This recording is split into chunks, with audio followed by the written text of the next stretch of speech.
he stated that Muslims hate you. Yeah, that is a definition of hate speech, I think. Yeah, I'm an I would engineer, so I'm a agree. little fluent in this whole English thing, but But what was the I response to that, Pat?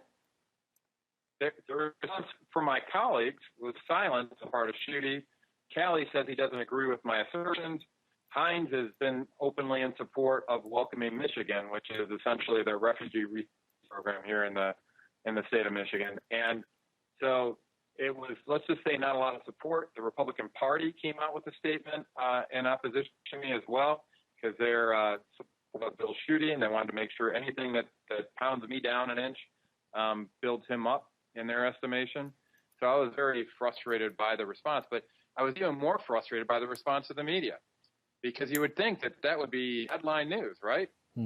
Michigan gubernatorial candidate goes off and says that that all Muslims hate one of the candidates for running for office, but that's not what happened. The only stories that did talk about that statement at all, if you actually were to do it in a Mad Lib fashion, you actually look at the structure of it, it was Colbeck bad, Colbeck bad. Oh, here's what Al-Sayed said: Colbeck bad, Colbeck bad. And it was trying to set it up so that they're saying that Colbeck is the one promoting this to help his campaign. I never brought this up. Al-Sayed brought up that whole see something, say something discussion with BuzzFeed, tried to make it a national issue to prop him up. And it's just that he's using the media as a tool, and they're protecting him and protecting the others who espouse his views. Pat, let me see if I have this correct. You have an individual on the Democrat side of the equation here, Al-Sayed, who's advocating for the state of Michigan to become a sanctuary state, which is in direct opposition to the Constitution. You have spoken against that, yet the Attorney General of the state of Michigan, Bill Schutte, who is supposed to uphold the Constitution of the state as well as the federal Constitution, has not backed you on this. About taking him on this. He has not gone after Al-Sayed on this. The current lieutenant governor of the state of Michigan, Callie, has not taken him up on this. And the other individual in the primary, Hines, is all about the refugee resettlement program moving ahead forward in the state of Michigan and has not taken him up on this. No. And okay. Press has gone up. So then, this is a huge problem. This is a huge problem. I mean, just from a constitutional standpoint, your opponent on the Democrat side is supporting an unconstitutional situation for the state of Michigan, yet no other primary contender on the Republican side other than you, has voiced opposition to this unconstitutional act that Al-Sayed would like to take. Yeah, combining principles of politics seems to be a very lonely position to come. Now, Pat, I want to conclude this interview with the following. I want you to assume that President Trump has been watching this entire interview and will watch the remainder of this interview. When President Trump was elected in November of 2016, there were some voter irregularities, in particular in Wayne County. Now, please tell me if I'm wrong, but I was in touch with you as you were fighting in hand-to-hand combat in Wayne County in downtown Detroit, outing the voter irregularities that benefited Hillary Clinton. Yep. Yet I never saw the Attorney General Schutte, the Lieutenant Governor Callie, down there fighting hand-to-hand combat. Am I right? Am I wrong on that? Well, I had members of my team down in Detroit going off and overseeing the recount activities. But what I did in Lansing was I submitted a letter to the Attorney General and to the Secretary of State asking for an investigation into voter fraud in the wake of that election.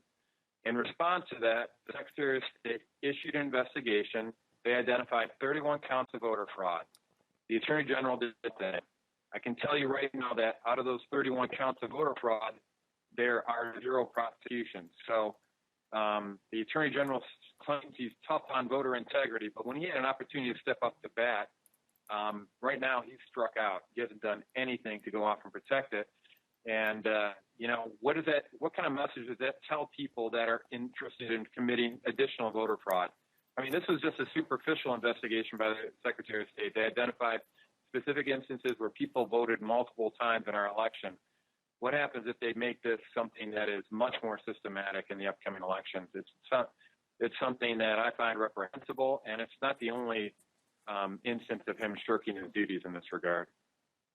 Pat, has President Trump endorsed anyone in this campaign? Yeah, he's endorsed Bill Schuette. Okay. It's my understanding, and I did not get this from you, Pat. I did a lot of research on this because I found it hard to believe that he did not throw his support initially behind you because of your efforts at trying to get to the bottom line in November of 2016, when it was really hitting the fan, when they were talking about recounts in the state of Michigan through Jill Stein and trying to get the election thrown toward Hillary. And you were fighting for freedom and for President Trump at that point. I also found it hard to believe of why he would support and throw his support behind Schuette when Schuette has not prosecuted anyone as it relates to this voter fraud issue. The research I did, Pat. The research yeah, right.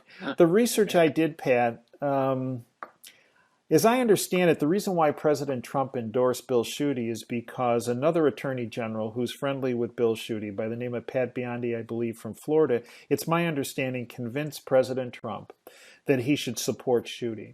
I believe that's a huge mistake, and I realize the president is watching this. I understand that the president is not going to be happy with me saying this. I believe it's a big mistake. I believe it's a big mistake as the events as it rolled out in the state of Alabama. And I'm trying to prevent another recurrent mistake in that regard. Pat, President Trump is watching this. Educate President Trump on why he should now support you and abandon his support of Bill Schuette. Well, first of all, I think he got some bad information from people that he trusted. And second of all, there's one person who's been fighting a fight that President Trump has been fighting up in D.C., namely fighting against the swamp, trying to push policies that are advocating for the best interests of the people. And when you look at my track record, I believe that it's pretty clear who's been on the side of the people here in Michigan. Mm-hmm. Furthermore, Bill Schuette can't win in the general election. Everybody's looking at financial responses. I'm telling you, there is a anybody but Schuette campaign that you won't believe here in the state of Michigan. And that's translated in the general election. Our team has grassroots support. Many of the people that put President Trump into office, the ones that were putting up yard signs nonstop, are putting up yard signs nonstop for us. They're devoting their last measure of time and treasure to support us. And just like they did for President Trump during the presidential election, there is an enthusiasm behind our campaign because people are sick and tired of politics as usual. If Bill Schuette is our candidate here in the state of Michigan, we have the risk of having somebody like Abdul El-Sayed being the next governor of Michigan. And I believe he's going to be the Democratic nominee. Mm-hmm. I don't believe it's going to be Gretchen Whitmer. I believe it's going to be Abdul El-Sayed. He's got the money.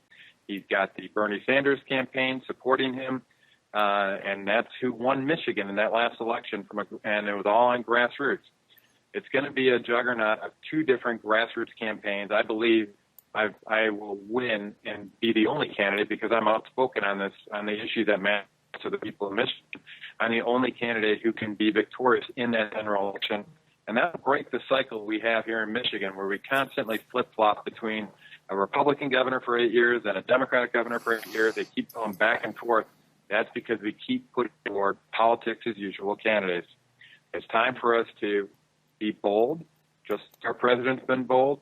It's time to restore the voice of the people here in Michigan, just like he's been doing in D.C. Pat, it's also my understanding that a player behind El-Sayed is George Soros. Am I wrong?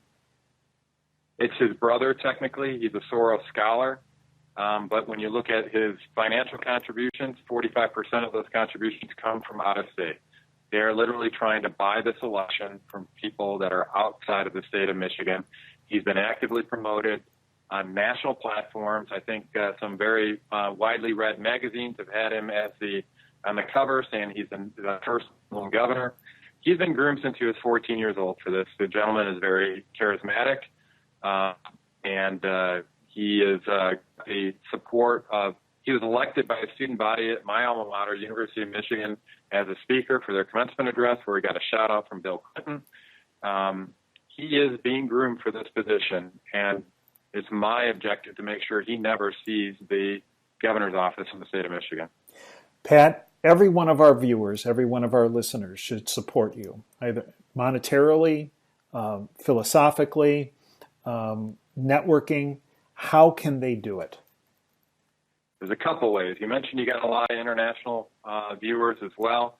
Can't accept contributions from folks overseas unless they're Americans, only American citizens. But I've got a book called Wrestling Gators, and they can purchase that, and that helps get the word out. And they can share that with their friends and family anywhere. Make sure that this book was written out of frustration when I come home from work every day. And I wanted to provide people with a window on how government really works behind the scenes so that the grassroots can actually know how to push and pull the correct levers of power to get things recalibrated to respect the voice of the people. But the more direct way you can help us with our campaign is by contributing to KolbeckForGovernor.com. You can do it offline, you can do it online. You can text ROCKET to 91999. I'm an aerospace engineer, and that's what inspires that theme. We want to take Michigan to a higher level than we have been. And frankly, get the word out to friends and family. Our big issue right now is name recognition. I've gone all across the state. Every time I go into a place, my message resonates with the people. We flip rooms on a regular basis from Bill Shute, from Brian Calley, from Jim Hines over to our message.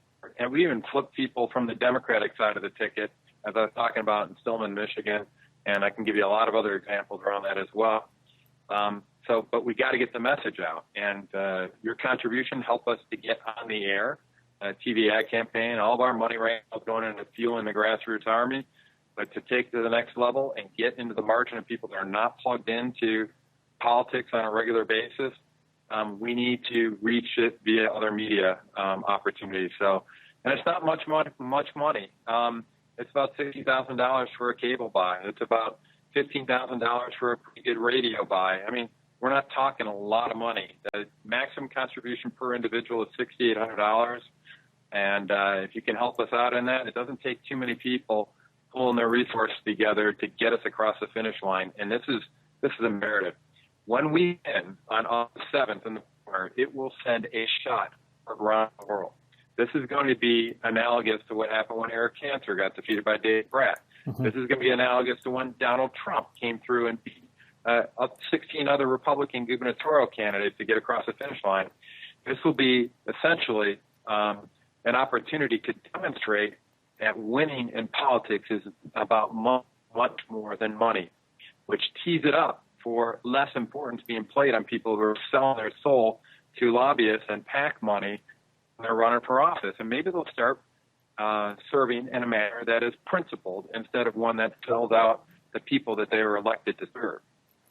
Kolbeck, Colbeck.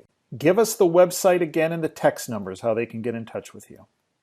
Yeah, so Charlie, Oscar, Lima, Bravo, Echo, Charlie, Kilo, for Governor, FOR, governor.com. And also if you